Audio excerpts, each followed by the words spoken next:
भूमि में अपने सभी संबंधियों को देख सका। वह अपने पिता के समकालीन, जो अर्जुन के पिता के समकालीन भूरी शर्मा जैसे व्यक्तियों को, भीष्म तथा सोमदत्त जैसे पितामहों को, द्रोणाचार्य तथा कृपाचार्य जैसे गुरुओं को, शल्य शुकनी जैसे मामाओं को, दुर्योधन जैसे भाई, अश्वत्थामा जैसे मित्रों को, कृतवर्मा जैसे शुभ चिंतकों को देख सका। वह उन सेनाओं को भी देख सका जिनमें उनके अनेक मित्र थे। जब रथ को सेनाओं के मध्य ले जाया गया तो चारों तरफ नजर घुमाई, सब अपने ही लोग खड़े हैं। क्या दौर आया है। तान समीक्ष्य से कौन्ते सर्वा बंधून्वान स्तातान कृपया प्रायविष्टो विचित्र धर्म बब्रीत। जब कुंती पुत्र अर्जुन ने मित्रों तथा संबंधियों की इस विभिन्न श्रेणियों को देखा तो वह करुणा से अभिभूत हो गया और इस प्रकार बोला, द्वेषसम सबजनम कृष्णा युयुत्सम सुपस्थम सिद्धंती मम गात्राणि मुखम च परिष्यति। अर्जुन ने कहा, हे कृष्ण, इस प्रकार युद्ध की इच्छा रखने वाले अपने मित्रों तथा संबंधियों को अपने समक्ष उपस्थित देखकर मेरे शरीर के अंग कांप रहे हैं और मेरा मुख सूखा जा रहा है। यथार्थ भक्ति से युक्त मनुष्य में वे सारे सद्गुण रहते हैं जो सत्पुरुषों या देवताओं में पाए जाते हैं। देखिए, यह उस भूमि का प्रताप था, कुरुक्षेत्र का। हमने पहले भी कहा था कि जो सत्पुरुष होते हैं, और कुछ वो भूमि का असर, लड़ने की सारी तैयारी होने के बावजूद, शंख बजने के बावजूद, एक बार जब नजरें घुमाई, सामने अपनों को देखा, तो फिर दिल में जो है ना ज्ञान जाग गया।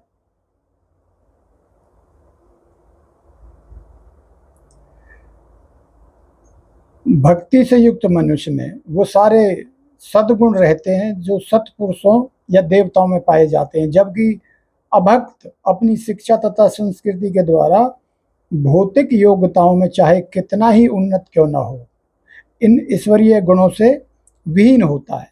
अन्य सज्जनों, मित्रों और संबंधियों को युद्ध भूमि में देखते ही अर्जुन उन सब के लिए करुणा से अभिभूत हो गया, जिन्होंने परस्पर युद्ध करने का निश्चय किया था। जहाँ तक उसके अपने सैनिकों का संबंध था, वह उनके प्रति प्रारंभ में से दयालु था, किंतु विपक्षी दल के सैनिकों की आसन्न मृत्यु को देखकर वह उन पर भी दया का अनुभव कर रहा था। और जब वह इस प्रकार सोच रहा था तो उसके अंगों में कंपन महसूस हो गई, जो उसकी सेना में थे, अर्जुन की में। उनको तो चलो वो उसकी सेना में है, लेकिन जो शत्रु पक्ष की सेना में थे, उनके बारे में सोचकर भी उसके शरीर में कंपन होने लगी, मुख सूखने लगा। उन सबको युद्ध विमुख देखकर उसे आश्चर्य भी हुआ। प्राय सारा कुटुंब, अर्जुन के सगे संबंधी उससे युद्ध करने आए थे। यद्यपि उसका उल्लेख नहीं है, किंतु जो भी तो भी सहज अनुमान लगाया जा सकता है कि न केवल उसके अंग कांप रहे थे और मुख सूख रहा था, अपितु वह दयावश रुदन भी कर रहा था। अर्जुन में ऐसे लक्षण किसी दुर्बलता के कारण नहीं, अपितु हृदय की कोमलता के कारण थे, जो भगवान के शुद्ध भक्त के लक्षण है। अंत कहा गया है, यस्य यास्ति भक्ति गर्भज्ञ चिंतना सर्वे गुणेस्त्र समास्ते सुरा हराव भक्तस्य कुतो महाद्गुणा मनोर्था नास्ति धावतो वही। जो भगवान के प्रति अविचल भक्ति रखता है, उसमें देवताओं के सद्गुण पाए जाते हैं, किंतु जो भगवत भक्त नहीं है, उसके पास भौतिक योग्यताएं ही रहती हैं, जिनका कोई मूल्य नहीं होता। इसका कारण यह है कि वह मानसिक धरातल पर मंडराता रहता है और ज्वलंत माया के द्वारा अवश्य ही आकृष्ट होता है। भगवान के प्रति जिनमें भक्ति, वही ये सोच सकते हैं, वही ये बातें कर सकते हैं। और जिनके मानसिक धरातल पर जिनका कोई मूल्य नहीं है, जो भगवत भक्त नहीं है उसके पास भौतिक योग्यताएं ही रहती हैं। भौतिक योग्यताएं, ये सांसारिक योग्यताएं जो हमारी हैं, हमारे पास ये डिग्री है, हमारे पास ज्ञान है, हम इंजीनियर हैं, महान हैं, जो भी हैं भौतिक इस संसार की, इसके अलावा कुछ नहीं।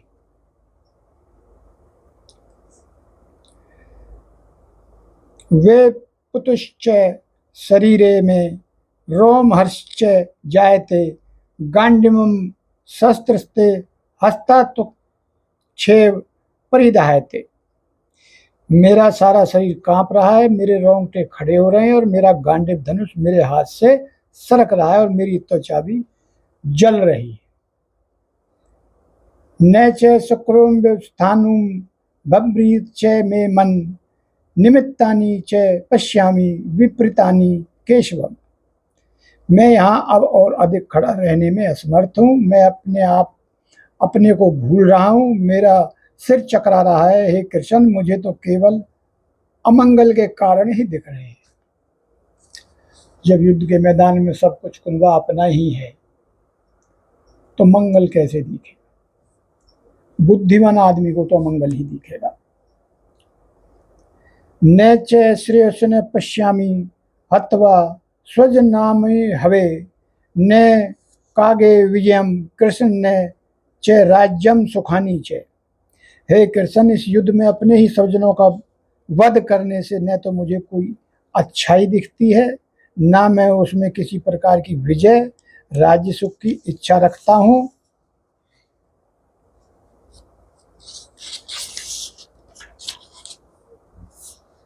तात्पर्य यह है, जाने बिना कि मनुष्य का स्वार्थ विष्णु में है या कृष्ण में। सारे बुद्धिजीव शारीरिक संबंधों के प्रति यह सोचकर आकर्षित होते हैं कि वे परिस्थितियों को में प्रसन्न रहेंगे। ऐसी देहात्म बुद्धि के कारण वे भौतिक सुख के कारणों को भी भूल जाते हैं। अर्जुन तो क्षत्रिय का नैतिक धर्म भी भूल गया था। कहा जाता है कि दो प्रकार के मनुष्य परम शक्तिशाली तथा जज्बालायमान सूर्यमंडल में प्रवेश करने के योग्य होते हैं। ये हैं, एक तो क्षत्रिय जो कृष्ण की आज्ञा से युद्ध में मरता है, तथा दूसरा सन्यासी जो आध्यात्मिक अनुशीलन में लगा रहता है। अर्जुन अपने शत्रुओं को भी मारने से बेमुख हो रहा है। अपने संबंधियों की बात तो छोड़ दें, वह सोचता है कि सज्जनों को मारने से उसे जीवन में सुख नहीं मिल सकेगा। अंत वह लड़ने के लिए इच्छुक नहीं है। जिस प्रकार की भूख न लगने पर कोई भोजन बनाने को तैयार नहीं होता, उसने तो वन जाने का निश्चय कर लिया है, जहाँ वह एकांत में निराशपूर्ण जीवन काट सके। किंतु क्षत्रिय होने के नाते उसे अपने जीवन निर्वाह के लिए राज्य चाहिए, क्योंकि क्षत्रिय कोई अन्य कार्य नहीं कर सकता। किंतु अर्जुन के पास राज्य कहाँ है? उसके लिए तो राज्य प्राप्त करने का एकमात्र अवसर है कि अपने बंधु बांधवों से लड़कर अपने पिता के राज्य का उत्तराधिकार प्राप्त करे, जिसे वह करना नहीं चाह रहा था। इसलिए वह अपने को जंगल में एकांतवास करके निराशा का एकांत जीवन बिताने के योग्य समझता है। क्षत्रिय धर्म, वो अपने धर्म को ही भूल चुका है।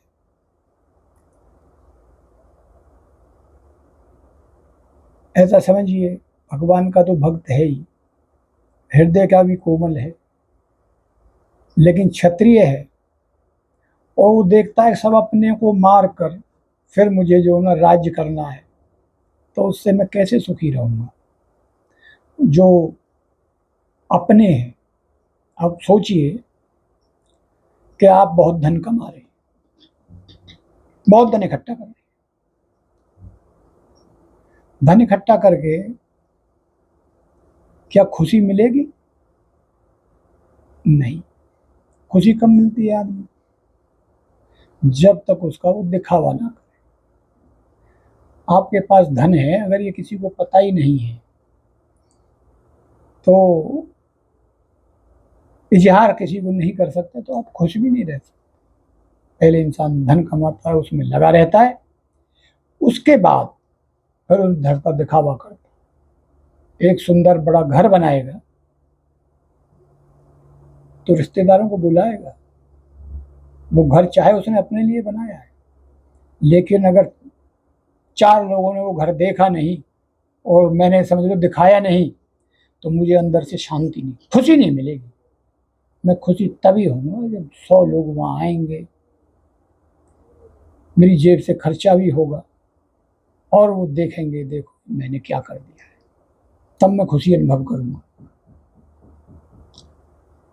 एक महल में अगर आदमी अकेला हो, रात को सो नहीं सकता। खुशी के लिए आपको बंधु बांधव यार दोस्त चाहिए ही चाहिए। लेकिन देखो बड़ा अजीब है, जब हम पैसे कमाने की धुन में लगते हैं तो सबको भुला देते हैं, क्योंकि पैसे कमाने हैं। संबंधों से दूर हो जाते हैं क्योंकि पैसे कमाने हैं। अगर संबंधों में रहेंगे, कोई आएगा मांग लेगा, या तो देंगे या देंगे नहीं।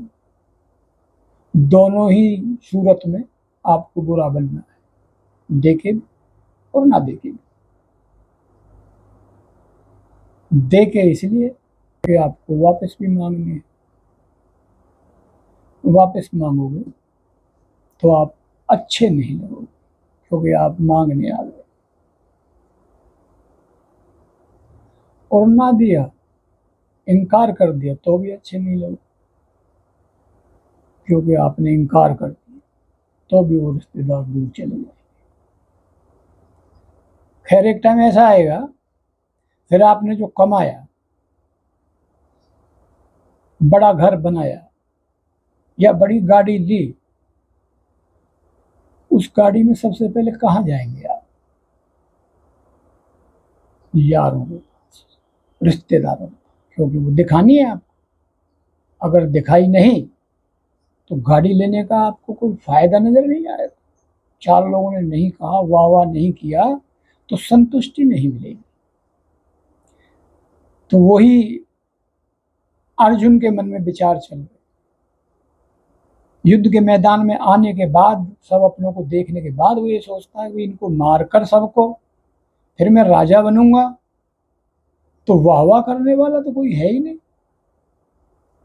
मैं अपनों को क्या दिखाऊं?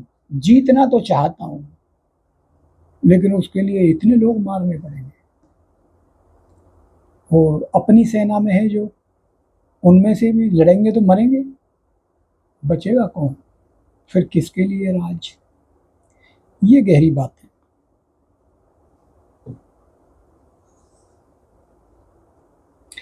किम नो राज्येन गोविंद किम भोगे जीवितेन वा ये सारमर्थे कांड छिंतम नो राज्यम भोगा सुखानी चे ते इमे स्वस्थिता युद्धे पणास्तक्त्वा धनानी चे आचार्य पितृ पुत्रास्थे च पितामह मातुला शुश्रा पौत्रा श्यायला संबंधिनस्तत् एतान् हन्तुमिच्छामि ग्रोतस्पि मधुसूदन अपि त्रिलोक्यराज्यस्य हेतो किं नु मही कृते नियत धृतराष्ट्र का प्रीति स्वय जनार्दन। क्या बात कह रहा है? हे गोविंद, हमें राज्य सुख अथवा इस जीवन से क्या लाभ, क्योंकि मेरे जिन सारे लोगों के लिए हम उन्हें चाहते हैं वही इस युद्ध भूमि में खड़े हैं मधुसूदन। जब गुरुजन, पितृजन, पुत्रगण, पितामह, मामा, ससुर, पौत्रगण, साले तथा अन्य सारे संबंधी अपना अपना धन एवं प्राण देने के लिए तत्पर हैं और मेरे समक्ष खड़े हैं, तो फिर मैं इन सबको क्यों मारना चाहूँगा? भले ही वे मुझे क्यों न मार डालें। जीवों के पालक, मैं इन सबों से लड़ने को तैयार नहीं, भले ही बदले में मुझे तीनों लोग क्यों न मिलते हों। इस पृथ्वी की तो बात ही छोड़ दे, भला धृतराष्ट्र के पुत्रों को मारकर हमें कौन सी प्रसन्नता मिली? ये देखिए,